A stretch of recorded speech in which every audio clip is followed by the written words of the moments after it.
Charlie Wilson ने जाके Israel में पहले पहले तो वो गया था मिस्र, क्योंकि सबसे बड़ा stock pile Russian weapon, American direct weapon नहीं देता अपने नाम से किसी को भी। वो मेरे भी ऑप्स रहे हैं जिसमें हम किसी के वेपन लेके किसी और को देते हैं ताकि ये ना पता चले उसको। उसको बोलते हैं कोवर ड्रॉप्स। तो कोवर ड्रॉप में जो है वो आप अपना वेपन उठा के नहीं देते किसी को। तो जैसे अब यूक्रेन में खुला खुला हो रहा है तो यूक्रेन में आप वेपन दे रहे हैं, लेकिन यूक्रेन में अगर वो कोवर ड्रॉप होता तो यूक्रेन का जो वेपन है तो वो चाइनीज वेपन होते, वो रशियन आर्म्स कहीं और से खरीदे जाते। सो दो दुनिया में जो सबसे बड़े स्टॉक फाइल थे रशियन वेपन के, वो था मिस्र, इजिप्ट, और नंबर वन इज इसराइल। लेकिन वो पहले इजिप्ट को मिले क्योंकि इजिप्ट अरब मुल्क है। तो उन इस्लाम मुसलमानों से पहले मिले जाके उन्होंने कहा कि हमें आपसे जरूरत है आपके स्टॉक फाइल वेपन को अफगानिस्तान भिजवाने के लिए। वो अग्री हो गया। उसके बाद चार्ली विल्सन गया, अपने उसके अपने सोर्सेस थे, वो गया इसराइल। और उसने इसराइल में जाके उससे कहा कि उसने पहले डिनाई किया, जो उनका डिफेंस मिनिस्टर है, कि हमारे पास रशियन वेपन नहीं है। तो उसने फिर उनको पिक्चर्स, जो उसके साथ जो लीगेट था, उसने पिक्चर्स दिखाई एरियल, कि तुम्हारे पास ये वेपन मौजूद है रशियन स्टॉक फाइल का और यहाँ यहाँ तुमने स्टोर किया हुआ है। तो उसको ब्लैकमेल बेसिकली किया। तो उसने कहा कि मेरा क्या इंटरेस्ट है अफगानिस्तान में, वो तो पाकिस्तान तो मैं अफगानिस्तान में तस्लीम नहीं करता, सऊदी अरब में तस्लीम नहीं करता। तो सऊदी अरब ने एक ऑफर दी कि जितना डॉलर चार्ली विल्सन जमा करेगा उतना मैं मैच करूंगा, डॉलर डॉलर। अगर अगर फंडिंग $5 लाख की है अमेरिका से करेगा, तो $5 लाख सऊदी भी देगा। तो 100 मिलियन अगर अगर अमेरिका देगा तो 100 मिलियन सऊदी मैच करेगा। So that's how it all started.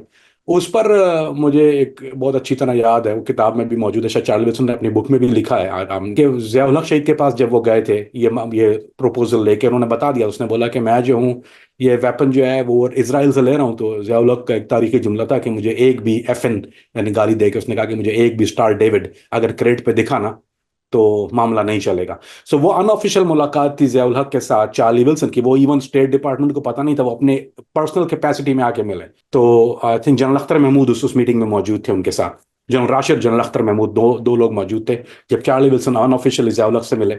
और उन्होंने उनको बताया कि ये मामला है, कि हम जो है वो इसमें मदद करना चाह रहे हैं अफगान मुजाहिदीन की। और वो चाह रहे थे कि CIA जो है वो डायरेक्ट असला लेके अंदर पहुंचे अफगानिस्तान में। अलकायदा बन गई, फॉर्मेशन हो गई, तो सीआईए जो है उसकी तरफ से जो अक्सर खबरें आती हैं कि फंडिंग आती थी, सीआईए का क्या उस पर रिस्पॉन्स था अलकायदा पर? अच्छा, ये चार्ली विल्सन से जो मैंने आपको कहानी बताई, तो चार्ली जी। विल्सन ने उस वक्त CIA का, उसने कहा कि डिप्टी डायरेक्टर को, मुझे उसने रब्ता किया, deputy director CIA, deputy director मिलने नहीं आया, उसने मना कर दिया। उसने जो था वो डेस्क एजेंट तो था, यानी उसके ने एक डेस्क होती है, यानी वो जो रीजन की FPAC जिसको आजकल आजकल कहा जाता है। उस वक्त भी वो उस वक्त बड़े मोस्टली FPAC नहीं थे, बड़े रीजन को देखती थी, इंक्लूडिंग ईरान, 3 मुल्कों को देखा जाता है। वो एक डेस्क, इफ यानी CIA में डेस्क सिस्टम होता है, हर रीजन की एक डेस्क होती है।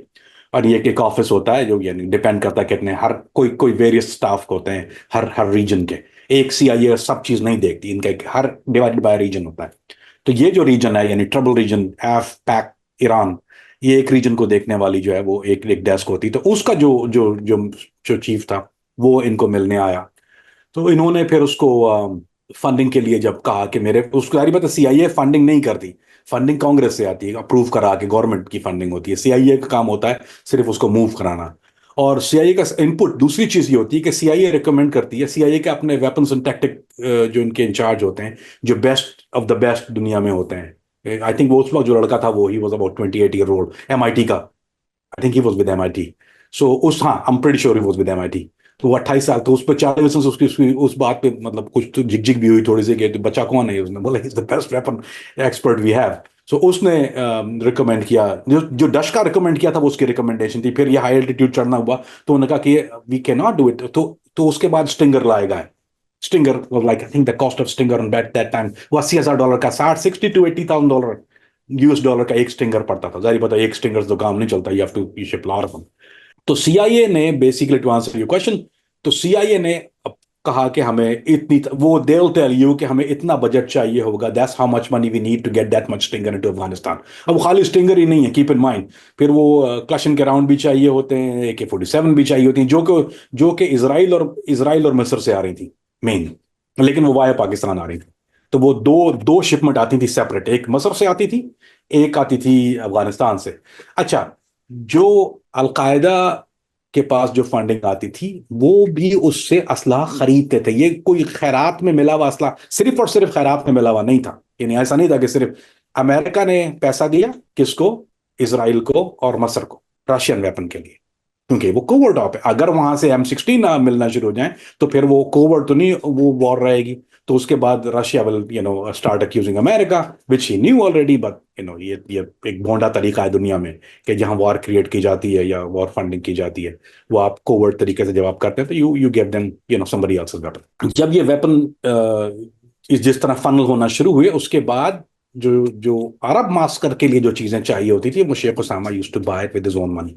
वो जो उनकी फंडिंग, अरब फंडिंग जो होती थी, उससे वो वेपन खरीदे जाते थे। तो ऐसा नहीं था कि सारी चीजें फ्री मिल जाती। तो कुछ ऐसा भी टाइम आया कि बाज दफा स्टिंगर फ्री आए, बाज स्टिंगर यानी कुछ परसेंट, मैं वो एग्जैक्टली नहीं कह सकता, is gonna be very hard to pinpoint, लेकिन कुछ परसेंटेज ऑफ स्टिंगर्स खरीदे गए थे बाय अलकायदा, यानी उन्होंने पैसे दे के खरीदे थे, जो उन्होंने जहाज में जो इस्तेमाल हुए। कुछ स्टिंगर जो थे वो बिगनिंग में तो बहुत सारे आए जो जो फ्री भी थे, लेकिन आई कैन नॉट से द परसेंटेज, लेकिन बाकायदा तौर पर इनको खरीदा गया।